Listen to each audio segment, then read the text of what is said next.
faut savoir regarder le soleil derrière les nuages, mesdames et messieurs. Bonjour, bon réveil matinal et bienvenue sur Fona Souba, votre rendez-vous matinal d'information et de divertissement sur Esaü Télévision. Très heureux de vous retrouver encore une fois ce mercredi.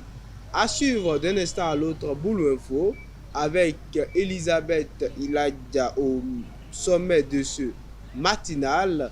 Drame familial à Ifaï. Un homme ouvre le feu sur sa famille, faisant 2 morts avant de prendre la fuite au Mali.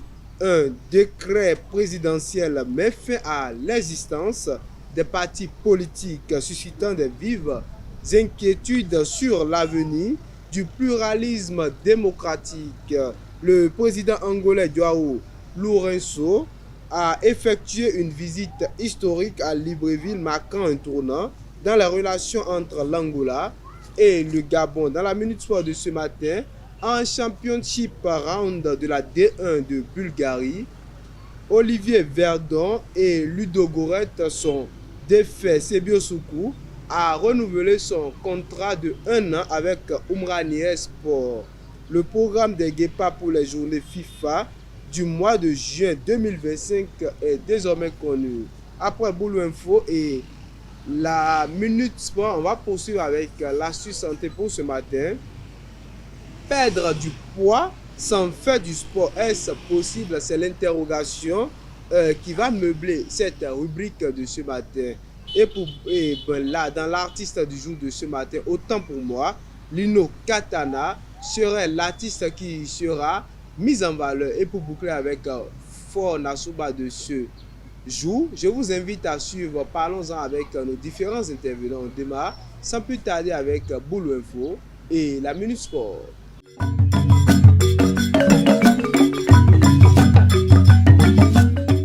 Boulou Info, c'est avec vous Elisabeth Iladja. Bonjour. Bonjour Mouidine. Bonjour à toutes et à tous et bienvenue dans Boulou Info. Dans la nuit du lundi au mardi, un homme identifié comme K.S a abattu son épouse et son cousin à Akadia-Godje dans la commune d'Ifaï. Après avoir accusé ses victimes d'infidélité, il a pris la fuite et reste introuvable malgré l'intervention rapide des forces de l'ordre. Une enquête est en cours pour retrouver le suspect toujours armé et considéré comme dangereux. Un cuisinier béninois a été condamné ce 13 mai à 7 ans de prison ferme par la criette pour vol numérique et blanchiment de capitaux. Il devra également verser plus de 2 milliards de francs CFA, dont 1,7 milliard d'amende et 650 millions de dommages à son ancien patron. Le prévenu rejette les accusations, affirmant avoir été piégé après avoir dénoncé un projet d'empoisonnement entre ses employeurs. Les enseignants des écoles catholiques de Parakou ont célébré ce vendredi la journée internationale de l'enseignement catholique. Un moment de rassemblement et de communion placé sous le thème pèlerin d'espérance qui a réuni enseignants, élèves et responsables d'établissements catholiques de la région. Au micro de Mouidine Lawani et Marcel Poti, suivez le discours du père Marie-Louis Kanani, président du comité d'organisation du Jubilé.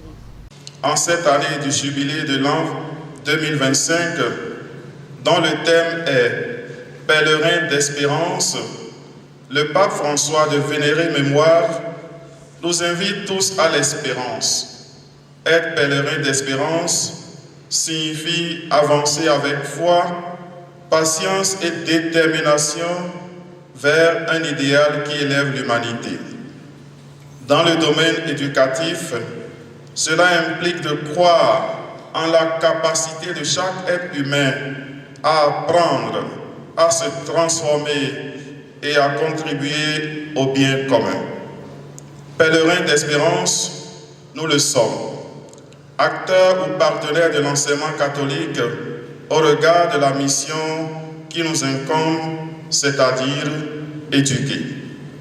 Chers enseignants éducateurs, pour nous conformer aux recommandations du pape et pour être en communion avec tous les responsables de l'enseignement catholique de l'Afrique de l'Ouest, francophone, qui célèbre aussi la journée internationale de l'enseignement catholique, je voudrais que nous fassions notre le thème suivant qui sera notre mot d'ordre tout au long de cette année jubilaire. Pèlerin d'espérance pour une éducation intégrale, inclusive et de qualité. Pèlerin d'espérance pour une éducation intégrale, inclusive et de qualité. Les pèlerins d'espérance dans ce contexte sont les éducateurs, les parents, les communautés qui, malgré les difficultés, croient au potentiel de chaque enfant, de chaque élève. Ils s'engagent à cultiver non seulement l'intelligence, mais aussi la compassion, l'engagement citoyen et la solidarité. Les pèlerins d'espérance sont aussi ceux qui se battent contre les discriminations, qui construisent des environnements bienveillants, qui écoutent, accompagnent et valorisent chaque enfant, chaque jeune, chaque parcours. Dans une école inclusive, nul n'est laissé au bord du chemin. L'école doit veiller à l'être. Face aux transformations rapides de notre monde, technologie, changement climatique, crise géopolitique, etc., et auxquels l'Afrique n'échappe pas, l'éducation doit évoluer. Offrir une éducation de qualité, c'est préparer les jeunes à devenir des citoyens critiques, créatifs, ouverts à l'autre et engagés dans la construction d'un monde apaisé, plus juste et plus fraternel. Chers enseignants et éducateurs, être pèlerin d'espérance pour une éducation intégrale, inclusive et de qualité, c'est en définitive faire le choix d'un humanisme éducatif enraciné dans la dignité de chaque personne. C'est une marche exigeante, mais porteuse de fruits durables. Car là où l'éducation transforme, l'espérance devient contagieuse, un monde meilleur devient possible. Que l'Esprit Saint, en cette journée internationale de l'enseignement catholique, renforce en chacun de nous, acteurs de l'éducation, la grâce de l'espérance et que la Vierge Marie, Notre-Dame de l'Éducation, intercède pour nous. Joyeuse célébration de la Journée mondiale de l'enseignement catholique. Vive l'éducation nationale, vive l'enseignement catholique au Bénin. Excelsior, Saint-Père, Excelsior. Hors de nos frontières, les autorités de transition au Mali ont dissous ce 13 mai l'ensemble des partis politiques et organisations à caractère politique sur l'ensemble du territoire.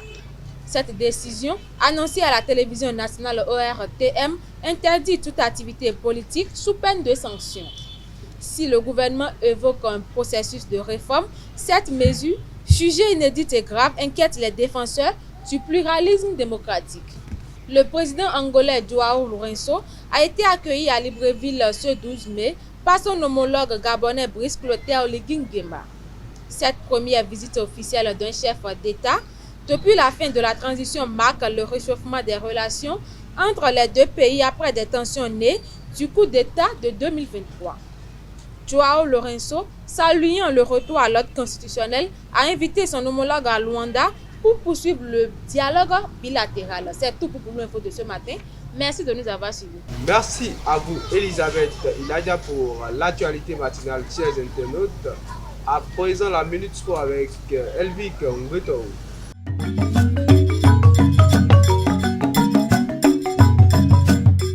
La Minute Sport, c'est avec vous, Elvic Ngweto. Bonjour. Bonjour Mouidine Lamani. Amis internautes des télé, bonjour. PFC Ludogorets de Olivier Verdon s'est incliné ce mardi 13 mai 2025 à l'occasion de la 4e journée des Play-offs du titre de Parva Liga. Face à Cherno-Morvana, les Verts ont perdu 2-0. Resté au banc au coup d'envoi, le défenseur béninois a disputé les 10 dernières minutes de jeu. Une défaite sans conséquence pour Ludogorets qui a 81 points et est déjà sacré champion. Al-Masri SC de Samadou Atidjiko et Farco FC se sont neutralisés ce mardi 13 mai 2025 en marge de la 23e journée de la première ligue égyptienne, play-offs du titre. Score à l'arrivée, 1 but partout. Titulaire au coup d'envoi, le milieu béninois a cédé sa place à la 65e minute. Al-Massi compte 36 points et occupe la 5e place. Le club de la 2e division turque a annoncé ce mardi 13 mai 2025 la prolongation du contrat de Selio Soukou. L'international béninois a signé un contrat d'1 an, plus un autre 1 an en option, a précisé Umraniye Sport. Pour sa première saison avec les Rouges, le milieu béninois a disputé 34 matchs, dont 32 titularisations en championnat pour 7 buts et 5 passes décisives. À travers un courrier de son secrétaire général en date du mardi 13 mai, la Fédération béninoise de football informe les acteurs que le ministère des Sports va procéder à la remise de subventions aux clubs de football engagés dans différents championnats, que ce soit en Ligue Pro, Ligue 3, la première division et la deuxième division féminine. Le jeudi 15 mai 2025, à partir de 15h, dans la salle polyvalente du Palais des Congrès de Cotonou. La mise en place doit être terminée pour 14h selon le même courrier. Et pour boucler la Minute Sport, l'équipe nationale du Bénin entamera son regroupement le 26 mai 2025 à Cotonou, au Novotel. En amont, une conférence de presse pour la présentation de la liste élargie des joueurs est prévue le dimanche 25 mai à 11h, également au Novotel. Cette conférence sera animée par le sélectionneur Gernot Rohr. La liste définitive des joueurs retenus pour le déplacement à Rabat sera dévoilée avant le 6 juin 2025. C'est tout pour la Minute Sport. Merci à vous, Elvic Umbeto, pour la Minute Sport de ce matin. Chers internautes, l'astuce santé, c'est avec Sylvie Dédéo.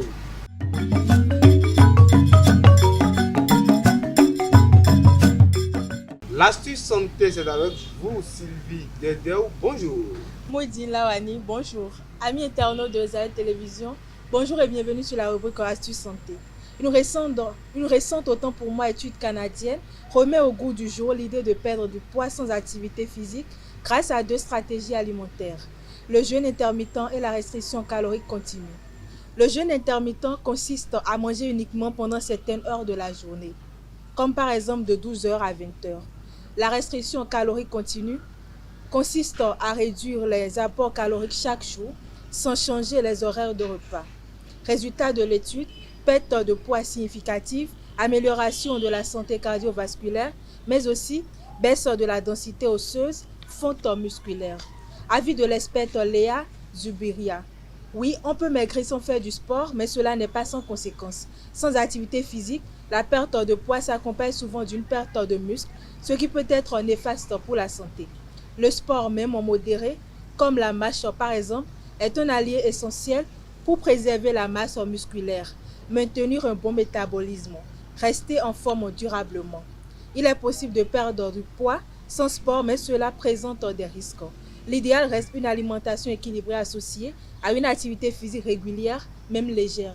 C'est tout pour l'astuce santé de ce matin. Merci à vous, Sylvie Dédéo, pour l'astuce santé. Chers internautes, on retourne du côté de Elvic Umbeto pour l'artiste du jour.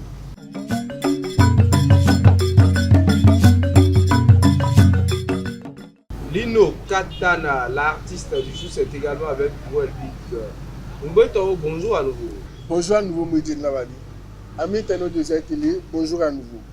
De son vrai nom, Enoch Arthur Ndelino, Lino Katana est un artiste underground de la ville de Parakou. Né et grandi dans la cité des Koboro, il a voyagé pour Nati Tengu pour continuer le lycée technique agricole. Peu de temps après, il revient à Parakou pour se lancer dans la décoration. Son attirance pour la musique l'a amené à se lancer dans le showbiz cette année et il a déjà à son actif 2 singles. Son objectif est de remonter le rap béninois par la drill purement française. Lino Katana veut donner un nouveau visage au rap dans la cité des Koboro et hors des frontières. C'est tout pour l'artiste du jour. Merci à vous, Elvic Umbeto, pour Lino Katana, chers internautes. À présent, parlons-en avec Elvic Umbeto et Elisabeth Gladia.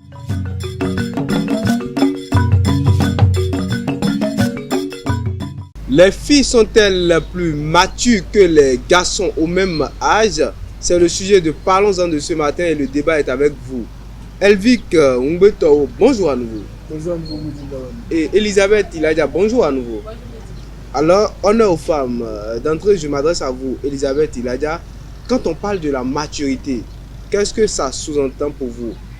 Qu'est-ce que vous qualifiez ou qu'est-ce que vous appelez maturité, vous? Selon moi, quelqu'un qui est mature, c'est quelqu'un qui est d'abord ouvert d'esprit. C'est-à-dire que la personne comprend. Vite les choses? Bon, pas seulement vite les choses, mais la personne comprend les sentiments d'autrui. Et ce qu'une autre personne. La personne comprend les sentiments d'autrui, je ne comprends par pas. exemple, maintenant, si je dis qu'Elvic est mature, ça veut dire que si vous avez un souci maintenant, comme moi, je ne comprends pas.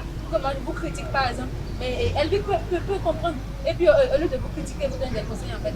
C'est-à-dire que Elvic, la personne est ouverte et d'esprit. Voilà, il écoute, il a le bon jugement. Voilà.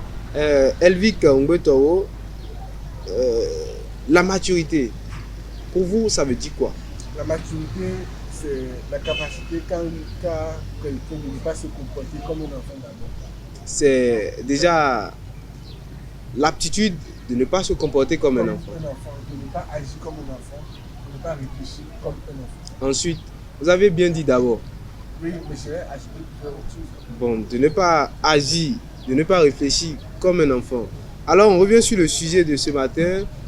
Entre déjà l'homme, entre le garçon et la femme, pour vous, Elvic, qui est le plus mature? Bon, au même âge. Du même âge. Parce que l'homme a un âge donné, la fille a le même âge, la personne qui est plus mature. C'est difficile à choisir parce que on ne peut pas dire que parce qu'on a le même âge, tel est plus mature que lui. Ça dépend. Elvic, c'est quoi votre réponse? Il n'y a pas quelqu'un qui est plus mature que lui du même âge. Sinon, on va pas. Personne n'est plus mature que l'autre. Ils sont sur le même pied d'égalité. Elisabeth Iladja, quand on parle de la maturité, pour vous, est-ce que c'est le garçon ou c'est la fille? Donc, quand les deux ont le même âge, je crois que bon, la fille est plus mature que l'homme en fait. Et pourquoi? Parce que d'abord, quand on veut. À la puberté d'abord, on voit que la fille grandit mieux que l'homme en fait. Et si par exemple, une jeune fille de 15 ans ou 14 ans, on va comparer une fille de 14 ans à un garçon de 14 ans. C'est-à-dire que c'est pas seulement son corps, mais en fait, depuis l'enfance, on lui dit que bon, ne dois pas faire ci, pas faire ça, et puis dans certaines situations, tu ne peux pas réagir comme ci et ça. Mais l'homme en question, on a tendance à laisser libre choix au garçon en fait. On se dit que bon, c'est un garçon et il deviendra un homme un jour et c'est lui qui va gérer son foyer. En réalité, il gère comme il veut. Alors que la fille, on a un peu tendance à dire que les filles doivent un peu subir. Donc, la fille n'a pas de choix et que d'être un peu plus mature et ouverte d'esprit. On a écouté Elisabeth Elvic. Qu'est-ce que vous pensez? Que les filles subissent et les garçons laissent du choix aux garçons. Je pense que c'est mal connaître mes mères, que c'est mal connaître ma mère à moi. Elle n'est pas du genre à dire que les soeurs vont subir, moi j'ai le choix. Vous subissez ensemble? On subit ensemble, on vit ensemble, on fait tout ensemble en fait. C'est qu'il n'y a pas quelqu'un qui est quelqu'un dans la maison en fait. Les mères, elles nous éduquent de la même manière, elles ne disent pas que les filles sont appelées à rester dans un foyer, donc on va éduquer les filles d'une autre manière, et comme les hommes doivent devenir des chefs de foyer, on éduque les hommes d'une autre manière. Donc, on apprend la même chose à tout le monde, on apprend à tout le monde à balayer la cour, on apprend à tout le monde à balayer les champs, à faire des tâches ménagères. Donc, déjà dès le bas âge, on reçoit l'éducation et nous amène à être mature de la même manière, pas être mature de différentes manières. Et aussi les circonstances ou les épreuves qui viennent, et devant ces épreuves, chacun a sa manière de réagir, chacun a sa manière de se comporter devant les épreuves. De gérer la situation. Oui, de gérer la situation. Ce n'est pas la manière dont moi je vais gérer une situation que vous allez gérer la situation quand le même on aura les mêmes âges. Donc ça dépend de la manière dont les preuves viennent, les situations viennent. Ça dépend de la manière dont on va réagir devant ça. En fait, je crois qu'Elvika a raison, mais là, ça dépend un peu des familles, en fait. Ouais, dans d'autres familles, il y a le garçon qui est le petit frère, peut-être, par exemple, c'est même lui, le Benjamin de la famille, mais se lève le matin, ne peut pas balayer le salon. Et si par hasard la grande soeur et se plaint, on va lui dire que, mais toi, tu diras à ton mari de balayer le salon un jour, mais pas balayer. Des trucs comme ça, puis le garçon a tendance à se voir en chef, quoi. Et puis, c'est là qu'il s'arrête, en fait. Et il n'est plus ouvert d'esprit. Et il ne veut plus prendre de reproches d'une autre personne. Il est gens comme, il se voit en tout puissant. Pendant la c'est lui qui va gérer son foyer demain. Donc, il se voit déjà tout puissant. Donc, il ne veut plus de reproches ni de conseils d'autrui, en fait. Donc, et dans cette famille, par exemple, c'est la fille. La femme qui est plus mature parce que bon, elle a subi toute sa vie. Mais, si je prends votre exemple, vous avez dit c'est le Benjamin. Vous avez parlé de la grande sœur. Donc ils n'ont pas le même âge. Ils n'ont pas le même âge. Sauf que pendant que la grande sœur fait cette tâche ménagère et que le garçon ne fait rien, il y a une autre fille et de son âge quelque part qui travaille aussi, qui subit aussi. Donc en réalité, dans ce et demain, si on les met tous les deux ensemble, la fille sera plus mature que l'homme en fait. C'est pas parce qu'on fait les tâches ménagères, c'est pas parce qu'on travaille qu'on a plus de maturité que nous. Oui, je sais. Un jour, on était en train de discuter en famille. Voilà, moi je suis plus âgé que mon frère de 4 ans. On discutait un jour, et mon petit frère dit quelque chose, il m'a dit waouh, toi tu veux parler, tu parles posément, tu parles comme un sage. Et il y a une qui a 4 ans depuis que son frère est là, et on lui dit jamais ça. Donc ça veut dire que même, il y a des fois où quelqu'un qui est moins âgé que toi réfléchit mieux, pense des choses. Et ça, je dis ça dépend des situations où la personne va mieux réagir que toi. Donc c'est pas parce que les hommes sont mis dans des conditions assez différentes que les filles et la maturité diffère. Non. Oui. En fait, Elvika, je ne refuse pas votre exemple argument. Et ouais, c'est que quand une fille est à la maison avec un garçon, et puis c'est toujours elle qui subit.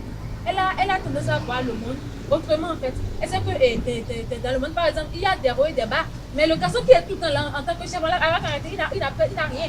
Il n'a encore rien. Mais donc, c'est toi qui n'as rien, puis tu te vois déjà en chef. Donc vous vous rendez compte que ce garçon n'aura pas la même maturité. Vous pensez que quand un instant, Elvic, vous pensez que quand je suis à la maison et je ne suis pas tout le temps en train de travailler comme ma soeur, ça veut dire que je ne vois pas la vie de la même manière qu'elle. En fait, je ne sais pas trop, peut-être que vous avez des notes parfaites à l'école et vous vous dites que peut-être que si je travaille mieux à l'école, j'irai loin. Mais en réalité, si vous entrez dans un couple, si vous prenez votre propre foyer, c'est-à-dire que les enfants seront là, le matin, là, toujours attendre que votre femme et les papas pour l'école, attendre que votre femme. Je vous ai écouté, Elvic, je vous ai écouté, Elisabeth. Elisabeth, vous avez parlé de l'homme, le garçon, c'est celui-là qui devient chef de famille. Donc, on lui laisse ça, à son destin, on lui laisse apprendre. Dans le cas contraire, avec la fille, on est toujours derrière elle, on veut toujours l'aider. Mais est-ce que vous ne pensez pas que ce qui est le plus dangereux, c'est laisser la personne face à son destin? Ça lui donne le sens de la responsabilité. Non, puisque en fait, la maturité, Elisabeth, c'est également la responsabilité. Non, en fait, on ne responsabilise pas les garçons. C'est ça que vous ne comprenez pas. C'est plutôt les filles qu'on responsabilise en fait. Parce qu'on a dit si par exemple maintenant les parents sortent et reviennent à la maison et que le salon est en désordre ou qu'il y a des assiettes sales à la maison, c'est à la fille qu'on parle. C'est-à-dire que c'est à la fille qu'on dit que c'est comme ça que toi tu vas gérer ton foyer un jour. Le garçon se voit, je ne sais pas trop. Je ne sais pas quelle manière, je sais pas ce que vous ne donnez pas responsabilité en fait. C'est pas responsabiliser le garçon.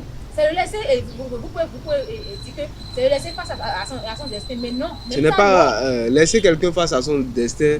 Est-ce que ce n'est pas lui inculquer le sens de la responsabilité? On te laisse face à ton destin. Déjà, j'ai quel âge pour qu'on me confie mon destin moi-même? C'est vrai que laisser quelqu'un à son sort, dit qu'on va prendre sur une personne pour que c'est le confier beaucoup de tâches d'elle. Déjà, c'est le forcer à se prendre en charge, le forcer à être mature déjà. Donc, le laisser à son sort, c'est lui confier beaucoup déjà de responsabilités, je pense. Et ce que je voulais donner comme exemple, pour Elisabeth, lorsque l'homme et la femme ont les mêmes âges, c'est que la femme est plus mature que l'homme. Donc ça veut dire que plus l'âge de la femme est plus élevé, si la femme est plus âgée que l'homme, ça veut dire que la femme est plus mature que l'homme, d'après ce que vous êtes en train de dire. Je ne sais pas si vous avez. Vous voyez, c'est pas, je ne suis pas du même avis que vous parce que tout ce temps que nous sommes, on n'a pas le même caractère différent, la manière de réagir, la manière de nous comporter. Non, pas. Ce n'est pas l'éducation, la Pas maturité. l'éducation. Pas l'éducation. Je dis la manière de réagir, la manière de nous comporter. La manière de nous comporter, ça diffère. Je prends un exemple très simple. Je prends un exemple très simple. Elisabeth, il a dit, Elisabeth, on vous gifle. Mais gifle. Mais qui? Une fille ou un garçon? Ben, n'importe qui, un garçon vous gifle. Et pourquoi ce garçon me gifle d'abord? Vous allez réagir comment? Peu importe ce que j'ai fait, il ne peut pas me gifler. Oui, oui, pour rien, c'est un exemple. Non, je garde ma réaction pour moi, mais peu importe ce que j'ai fait. Non. Non. C'est pour vous montrer le sens de la responsabilité. Exemple, c'est un exemple. Mais même lui n'est pas responsable. Je ne refuse pas. Il n'est pas responsable, on est d'accord, mais il vous a giflé. Vous allez réagir comment? Je dis que je garde ma réaction pour moi d'abord. Bon, Elvic, quelqu'un. Il ne va pas du tout aimer. Écoutez, Elvic, non, un instant.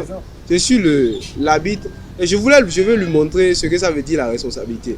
Un homme te gifle, Elisabeth, vous gardez votre réaction pour vous. Si Elisabeth n'allait rien faire, elle allait le dire en même temps. Donc, quand elle dit qu'elle garde sa réaction, on sait déjà la réaction. Elvic, une fille se lève de nulle part et elle vous gifle. Vous allez réagir comment? Je vais réagir comme moi. Je n'ai pas dit que je vais le rendre, je vais la gifler sur le coup, mais je vais quand même le rendre de coup. Vous allez faire quoi par exemple? Je veux un résultat. Non, je ne veux pas dire ce que je vais faire ici. C'est mieux de garder ça pour moi, mais je ne veux pas dire. Mais si vous ne donnez pas un résultat, alors je ne sais pas comment je peux vous montrer ce que ça veut dire la maturité. Puisque vous tirez la maturité, vous l'avez dit et il a dit, c'est la façon dont on réagit face à une situation. Maintenant, vous êtes face à une situation, vous ne vous attendez pas à cette situation. Quelqu'un se lève de nulle part et vous gifle. C'est cette réaction-là que vous avez face à cette situation, c'est ce qui va permettre de juger si vous êtes mature ou pas. Le temps est écoulé, dommage, vous n'avez pas pu donner des réponses face à... Mais il faut garder votre réponse pour vous. Je ne vous vois pas assez mature. Que ce soit Elvic et Elisabeth, mais Elisabeth, quand même, je vous donne le droit de conclure. Pour moi, je dirais que c'est comme je l'avais dit. Une fille et un garçon qui m'aiment, on va constater que la fille est plus mature que le garçon, peu importe. Mais aussi, ça dépend aussi des situations. Il y aura aussi des filles qui ne seront pas matures. Maintenant, on dit que même avoir une barbe blanche ne veut pas dire qu'on est mature. Ça veut dire qu'un garçon de 25 ans peut-être peut être encore plus mature qu'un homme de 45 ans. Donc en réalité, ça dépend aussi. Vous avez le même droit, Elvic Moumetoro. Parce que la maturité, c'est pas une question d'âge, c'est pas une question de la maturité, c'est pas une question de sexe, mais la maturité, ça dépend, je l'ai dit, comment réagir devant les situations. Parce que plusieurs situations peuvent se présenter à nous dans plusieurs cas. La manière de réagir, c'est ça qui montre la manière dont tu es mature. Qu'on soit fille ou garçon, la maturité, c'est la maturité. On ne décide pas d'être mature. On ne choisit pas d'être mature. On est mature naturellement. On ne choisit pas d'être mature. Oh non, on ne choisit pas d'être mature. Je pense que c'est, comme il l'a défini, c'est une sorte d'aptitude et ça vient naturellement. Ce n'est pas parce que vous êtes âgé, ce n'est pas parce que vous êtes calme tout le temps que vous êtes plus mature que moi qui rit tout le temps. Merci à vous Elisabeth, Ilaïda, merci. Elvic Moumetoro, chers internautes, nous voici à la fin de Fort Nassoba et de Parlons-en de ce matin. Merci d'être resté avec nous jusqu'au bout. À très bientôt.